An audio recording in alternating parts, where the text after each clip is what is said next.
Bom, Francisco Lobo da Costa nasceu em Pelotas no dia 12 de julho de 1853.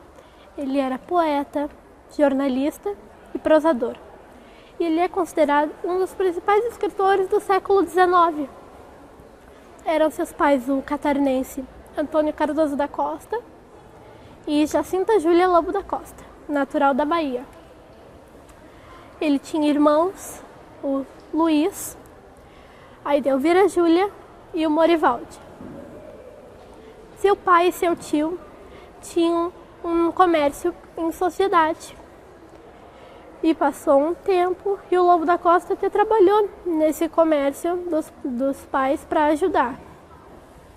E depois aquele comércio não estava dando muito certo. E aos 14 anos, o Lobo da Costa e seu irmão Luiz foram procurar emprego. E ele, já adiantado no colégio, conseguiu um emprego num cartório. E no ano seguinte, ele achava muito desinteressante aquele emprego. E ele aproveitou que estava abrindo um cartório e se empregou no telégrafo. E na seção que ele trabalhava, não tinha muito o que ele fazer. E ele aproveitava para ler e compor vários poemas. Bom, o Lobo da Costa, ele tinha um amigo, Saturino, e esse amigo dele tinha uma irmã, a Elvira. E ele começou a gostar dessa moça, Elvira. Só que, infelizmente, ele era um moço de uma família muito humilde. E essa moça, Elvira, era uma moça de família muito rica.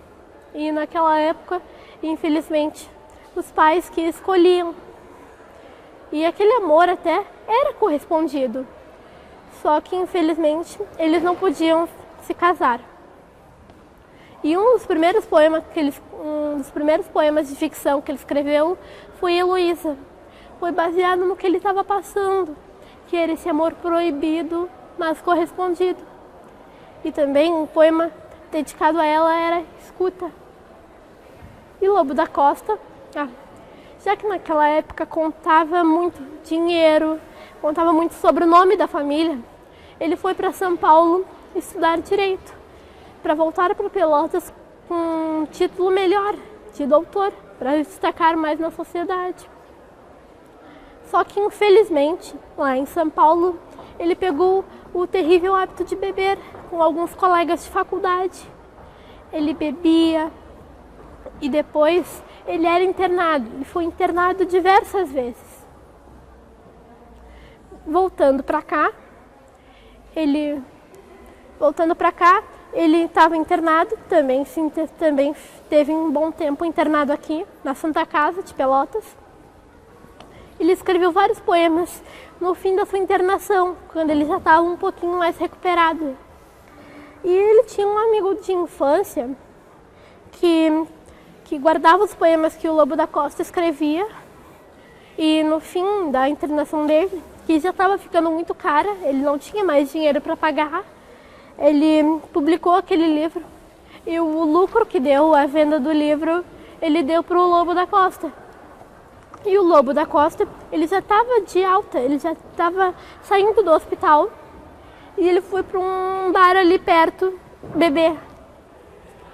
E, bom, já que naquela época os frios eram muito fortes, eram muito violentos, intensos, ele foi assaltado, tiraram toda a roupa dele, todo o dinheiro dele e jogaram ele numa vala. E ele morreu aos 34 anos de hipotermia, no dia 19 de junho de 1888, antes de completar os seus 35 anos. E quando ele estava lá em São Paulo, um dos primeiros poemas de cunho regionalista, já que ele não estava aqui no estado, foi Lá. E outro também foi Aquele Ranchinho. Ele escreveu para vários jornais, o Eco do Sul de Rio Grande, vários jornais aqui das cidades de Pelotas, Porto Alegre, Jaguarão, Bagé e Rio Grande. Ele escreveu e trabalhou em quase todos esses jornais e revistas. E aqui eu recriei um pouco a casa dele, simbolicamente, né? Alguma pergunta? Por que Lobo da Costa?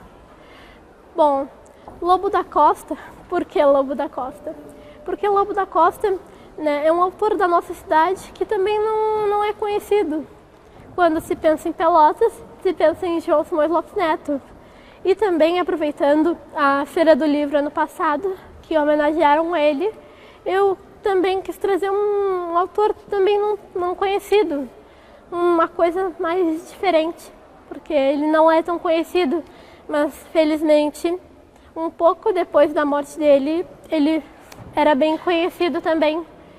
Teve uma peça no ano de 1986 por um dramaturgo que reencenou sua vida. E essa peça foi assistida por mais de 5.000 pessoas.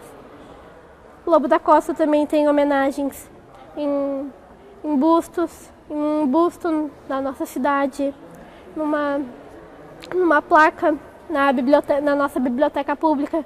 Felizmente ele é muito homenageado, inclusive, como eu disse, na Feira do Livro. E também ano passado eles criaram a lei do dia do seu nascimento, a lei do Dia do Poeta Pelotense, que criaram esse feriado, o Dia do Poeta. Antes da preparação da ciranda, tu já conhecia as obras de Lobo da Costa ou não? Sim, porque a nossa região fez um trabalho sobre ele na mostra do Enarte e eu aproveitei um pouquinho e também falei sobre ele. Então, Mariane, parabéns. Obrigada. Parabéns. Obrigada.